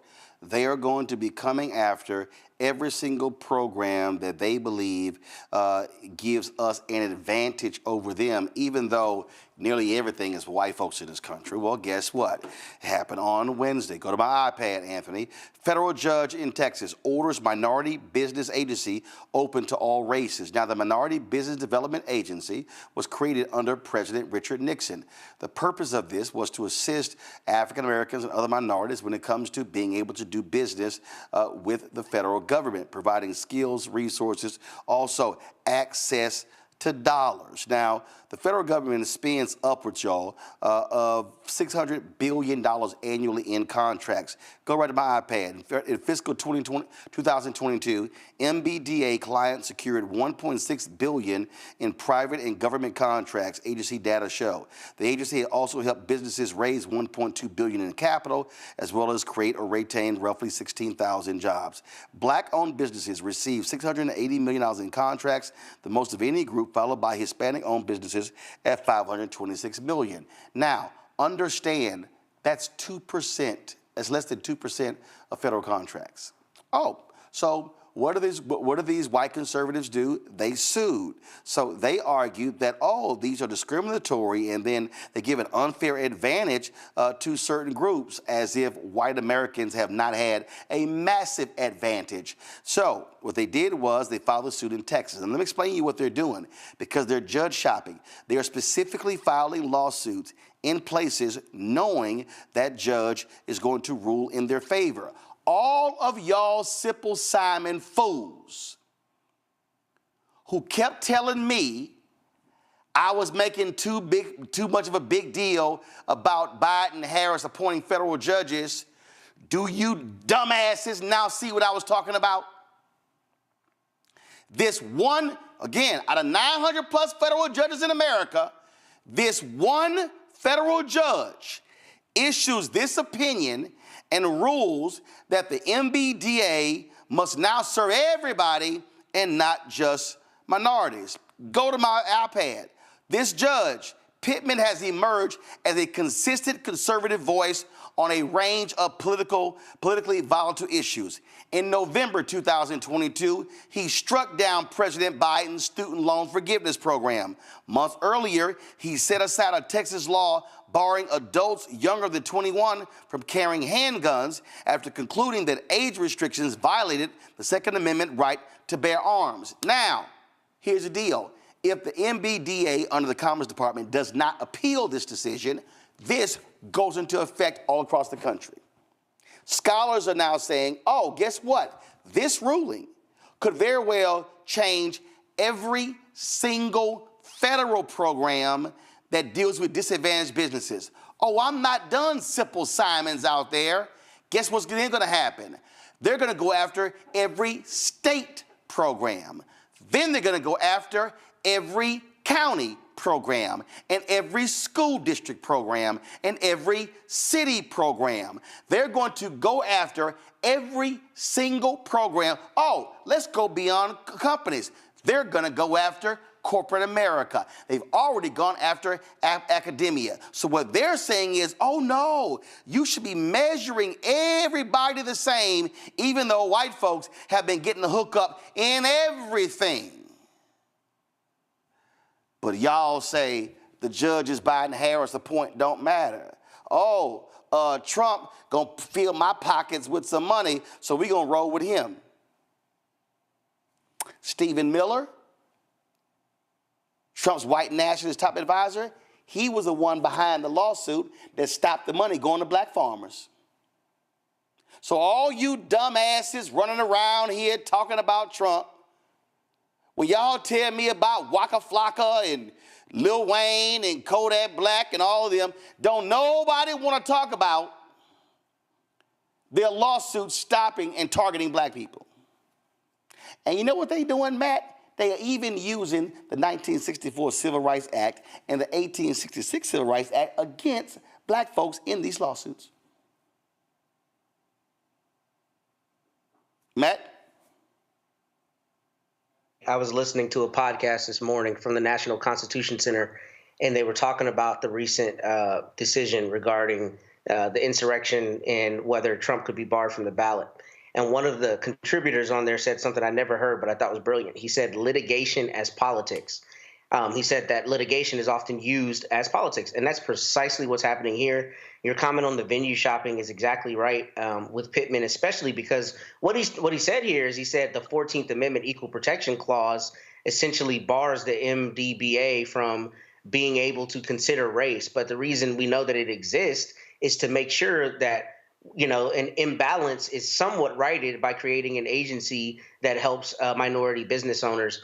And I think what is so problematic about this, but is so important to your point that you always make, is that, there's just a fundamental presumption that when you step into a judge's courtroom, he or she is supposed to be fair. But the reality is there are lawyers, including me. When I file a lawsuit, I have to consider the venue where I'm filing it, right? If I file in a judge's court where I know she's more inclined to be plaintiff friendly, then I know that may help my client. And that's essentially what they're doing here. But what's scary about it is you have judges who are deciding on bedrock issues and divesting people of longstanding constitutional rights using the same logic that put in place these agencies to support us. And what's scary about this is not only are they going to continue attacking state programs, we're in the Fifth Circuit, the most conservative appellate circuit in the entire country.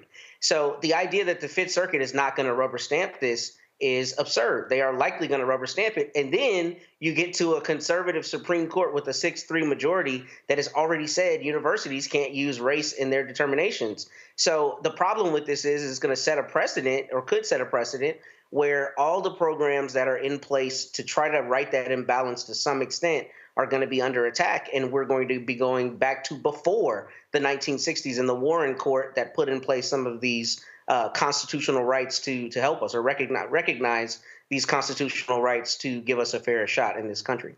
So when you look at the suit, Kelly, one is a guy out of Fort Worth. Another is a immigrant from communist Romania. Go to my iPad. Another one is a white man out of Colorado, and then their whole deal is like, oh, they just wanted to be able to grow their businesses, and they all worked hard to get where they are. They all overcame obstacles in pursuit of the American dream. They all cared deeply about their businesses, and they all wanted but couldn't obtain assistance from the same federal program. They're also white, a salient detail in this case. Now, guess what? What Pittman didn't talk about are the programs that the federal government had to benefit women. See, when a Tennessee federal judge ordered changes to the 8A program, it was because a white woman applied. Oh, same thing. I'm looking to grow my business, and I can't use those services. But guess where she actually helped grow her business? Through one of the programs for women, white women. Now, she didn't mind that program, but she sued for the minority program and got that thrown out. That's what we're dealing with. We're going to see these, and I'm telling you, everybody who's watching and listening better buckle up. They are going to go after any and every program in America that tries to offer some assistance to black people and others when we have had to deal with centuries of white racism, white affirmative action, white DEI, white business development programs. What I find so insidious about this entire situation is the notion that they keep pushing that these programs for minorities is the only way to get business, and that if white people aren't in them, then they are at a disadvantage, when there are plenty of other ways to get business that don't require, frankly, the strenuous processes that are available and have to be done in order to get into that program, to be approved for that program, to get money from that program. So it's insidious in that there's actually an easier way for these white people to get money, and that's just to apply to any other program. But the fact of the matter is they can't stand the thought of Black people, of minorities, having any type of advantage, which I don't even like using that word in this context, because it's not even an advantage so much as it is a balancing act. It tips the scale so that everything is relatively equal. I'm not even going to say fully equal, but more equal than it was. And they can't stand the fact that there are people in this country, Black people in this country, who are just as good as them and actually need the help because they've been so disenfranchised. And it just comes off as greedy, as insidious, as seated hatred for Black people as a whole to be as full Americans as white people have already been. So, Michael, here's what they're trying to say. Oh, well, the categories are just too broad, so they're assuming that this applies to all, and so then they go, well, this doesn't apply to an Oprah, so this is just too broad and unfair.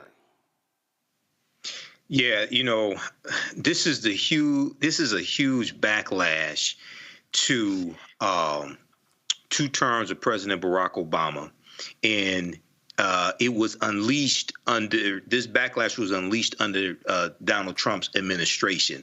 Going back to, we can look at September 2020 when Trump was in office, and he did an executive order banning critical race theory being used in training for federal employees. Then he starts attacking the 1619 Project. Okay, and September 2020 was 6 months before Christopher Rufo put out his tweet talking about how they were going to redefine what critical race theory was, right, and then start attacking it. So all this is all combined together, and this is trying to attack any programs that are perceived as being beneficial to African Americans. So this is why the judicial branch of government is so important, because they interpret law from the legislative branch of government, and they interpret policies coming from executive branches of government. So we're going to see more of this. And when you had the sisters on from the Fearless Fund, okay, you talked about how we were going to see more of this and how they were going to use that lawsuit from Ed Blum. He was really, you said he was really trying to attack corporations. Here we see this attack on the federal government, and for them to use the 14th Amendment, which was created for African Americans, the 14th Amendment of 1868. Now they're trying to use that Reconstruction Constitution against us, and then trying to use the Civil Rights Act of 1866, which allowed African Americans to enter into contracts, legal agreements. That was specifically for African Americans. Now they're trying to use that against us also. So this is why elections have consequences, and why it's important to understand history. And once again, we have to take these people out of power, because it's going to get worse if we don't fight back. Yeah, I mean, again, I keep, and so for all y'all Simple Simons, hey man, you ain't that but a Democratic shield. All you done is said to have, you know, shilling for the Democrats. Do you idiots realize every single one of these judges ruling against affirmative action, ruling against the MBDA, ruling against the Fearless Fund, ruling for all of these folks, they're all conservative, Republican appointed judges. Mm-hmm. Can I jump in there? Go ahead. Can I say something? I just wanted to say, Michael really hit something on the head that's super important. These judges very often are textualists, and they talk about what the constitutional amendment was at the time, why it came about. And I'm so glad he mentioned that, because when you look at these Reconstruction era amendments, like the 14th Amendment, it was put into place to protect us, right? So the idea that a judge would use it as a bludgeon against the very people it was intended to protect is not only intellectually dishonest, but it shows you the reality of a conversation I was having with a lawyer the other day in the elevator in Travis County, where he said, man, I'm mad about that Supreme Court ruling. It very often seems like judges just come up with the destination and make up BS to get to that destination. And that's what you're seeing in this case. That's what you're seeing in all of these cases. There's a judge who is politically inclined to not like the idea that people are getting equality through the implementation and the interpretation of these amendments. So he or she just decides that they're going to find a way to take that right away.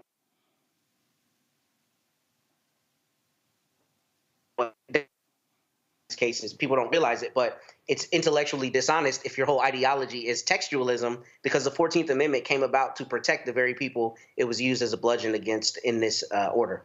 And again, for folks who don't understand this here, federal judges are appointed by the president. Federal judges are confirmed by the United States Senate. So if you want more judges like this guy, by all means go vote for Trump. And by all means, elect the Republican United States Senate. But if you don't like this ruling, you might want to vote for Biden-Harris. And then you might want to make sure that Democrats control the Senate. I keep telling y'all, all this stuff is related. Student loan forgiveness. Going to a break. We'll be right back. Roland Martin Unfiltered on the Black Star Network. When you talk about blackness and what happens in black culture, we're about covering these things that matter to us, speaking to our issues and concerns. This is a genuine people-powered movement. There's a lot of stuff that we're not getting. You get it, and you spread the word. We wish to plead our own cause. Too long have others spoken for us. We cannot tell our own story if we can't pay for it. This is about covering us. Invest in black-owned media. Your dollars matter. We don't have to keep asking them to cover our stuff. So please support us in what we do, folks. We want to hit 2,000 people, $50 this month, raise $100,000. We're behind 100,000, so we want to hit that. Y'all money makes this possible. Checks and money orders go to P.O. Box 57196, Washington, D.C. 20037-0196. The Cash App is $RM Unfiltered. PayPal is R Martin Unfiltered. Venmo is RM Unfiltered. Zelle is Roland at RolandSMartin.com. Grow your business or career with Grow with Google's wide range of online courses, digital training, and tools. Gain in-demand job skills with flexible online training programs designed to put you on the fast track to jobs in high-growth fields. No experience is necessary. Learn at your own pace. Complete the online certificate program on your own terms. Stand out to employers, get on a path to in-demand jobs, and connect with top employers who are currently hiring. Take one professional career certificate program or all 6. Earn a Google Career Certificate to prepare for a job in a high-growth field like data analytics, project management, UX design, cybersecurity, and more. All professional career certificate programs must be completed by December 31st, 2024. Scan the QR code to complete the application. There are 1,000 scholarships available. Grow with Google and J. Hood and Associates. Be job ready and qualify for in-demand jobs. Hi, everybody. I'm Kim Coles. Hey, I'm Donnie Simpson. Yo, it's your man Dion Cole from Blackish, and you watch Roland Martin Unfiltered.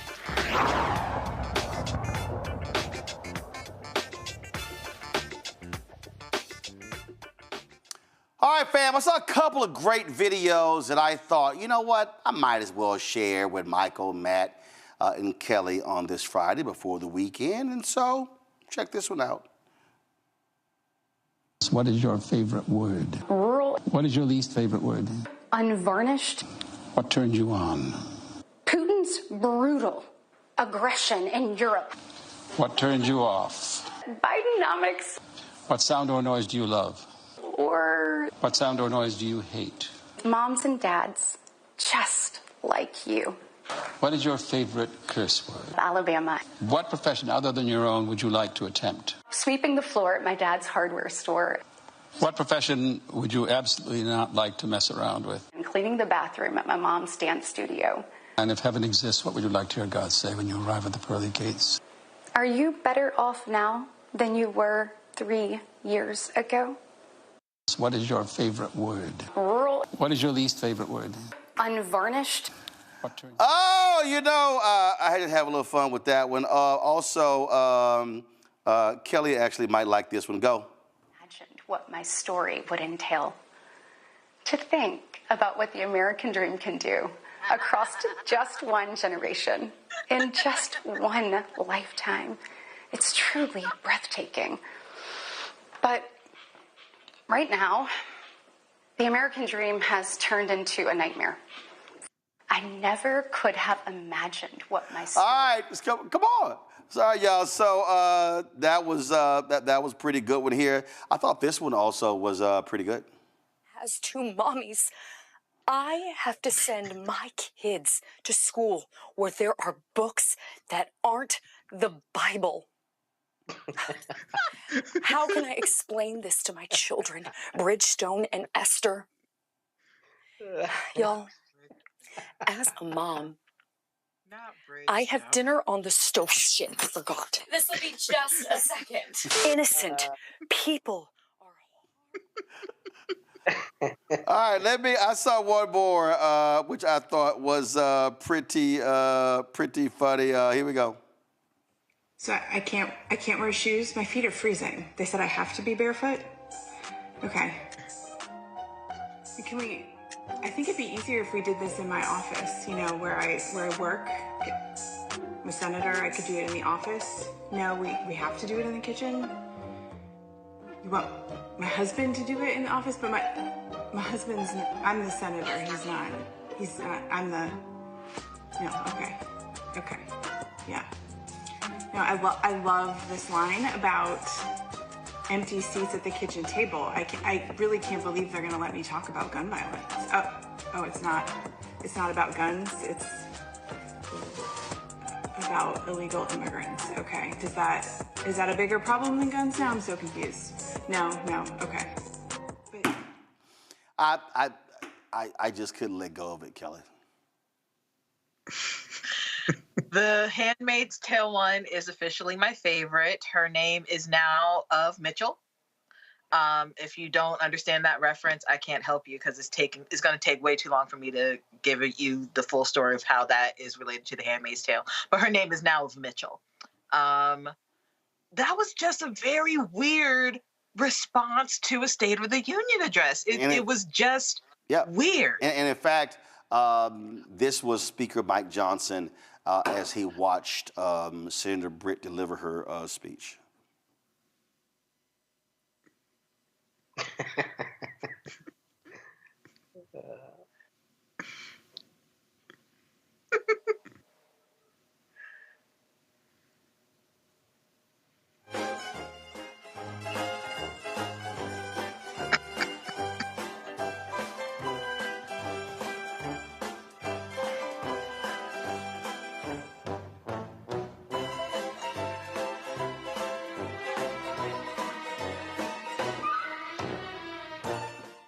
He was just disgusted, Matt.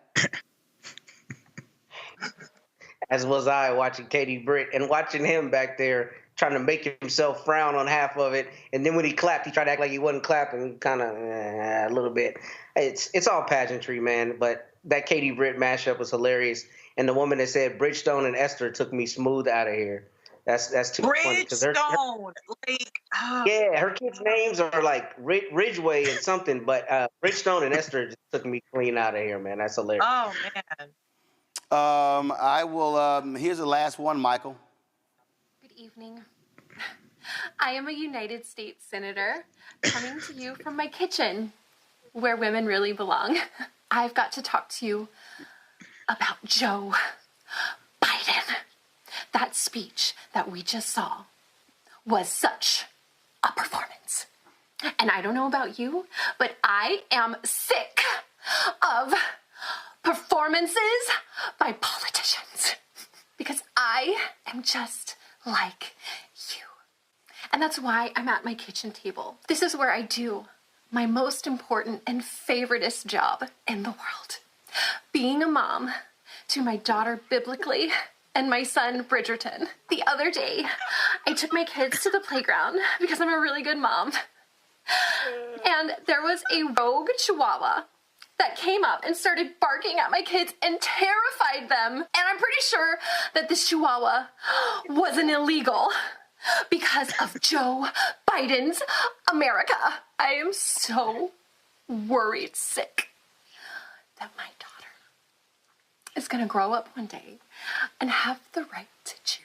Do you really want to live in a world where our kids have to learn that the Civil War was about slavery? It It's just not white. I mean, it's not right. Ask yourself, are you better off today than you were 3 years ago in the middle of a global pandemic where thousands of our loved ones were dying every day? Huh? Is my cross visible? Okay. Michael? Good evening. Well, first of all, okay, number one, I thought about Handmaid's Tale, Handmaid's Tale, whatever the hell it's called. I don't watch the show, but I've seen enough about it to know that's what that looked like. Okay, number one. Number two, Katie Britt asked, are you better off today? That's one of my notes here. Are you better off today than you were 3 years ago? You mean 2021 during COVID? Hell yes, we're better off today than we were 3 years ago. That backfired on her dumb ass. She didn't think that one. She did not think that one through. Okay, of course we're better off today. And it was Joe Biden that saved America, and Kamala Harris that saved America, and got us out of COVID, and got the schools open back up. Okay, when Republicans were saying open the schools, it was the Democrats who funded opening the schools with the $1.9 trillion American Rescue Plan. So, I'm so glad America got to see two of the dumbest Republicans, Marjorie Taylor Greene, who could be Donald Trump's vice president nomination. Okay, Marjorie Taylor Greene and Katie Britt. America, you have a choice. Okay. You can go with stupid ass people like this who are just today. Donald Trump was meeting with Viktor Orban of Hungary, okay, a dictator. You can go down the road of authoritarianism, or we can continue to save America, make it much better, okay, not great, but much better with Biden and Harris. So, and also in the YouTube chat, shout out to Deetta Pie, who said Michael slimmed down. Yes, I've lost 35 pounds. Thanks for recognizing Deetta. Probably eating Katie Britt chicken. Probably lost to eating Katie Britt chicken. Oh, no, I'm a vegetarian. I'm back. I work out 5 days a week. Got my diet under control. Lost 35 pounds. Pop my collar. Yes. Congratulations, brother. Feeling good. 52 years old. Best shape since 2014. So thank you for noticing, Deetta Pie on YouTube. Are you done?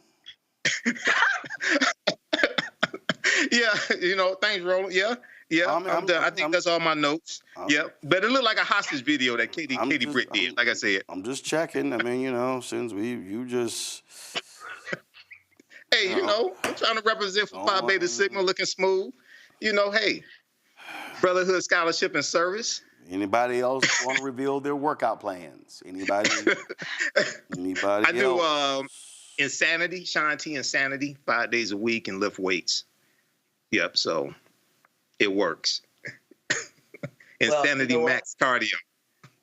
You ask about workout plans, I do want to say that Crunch Fitness has a new Black president, a friend of mine from Howard University. Shout out to Shaquan Lewis, young brother doing big things. That's good. Okay, so Ellie, you want to shout anybody out? Since, I don't know what the hell part of the show this is, but, anybody. It's a new segment. Kelly, anybody you trying to shout out? Workout with Roro. Anybody you trying to shout out? Go ahead. I mean, since, we just shouting people out. Hey, Mom. Well, this is in your chat. No, this is on your YouTube channel, Roland. I'm in your YouTube. I'm in the chat on your YouTube channel. I'm hyping you up.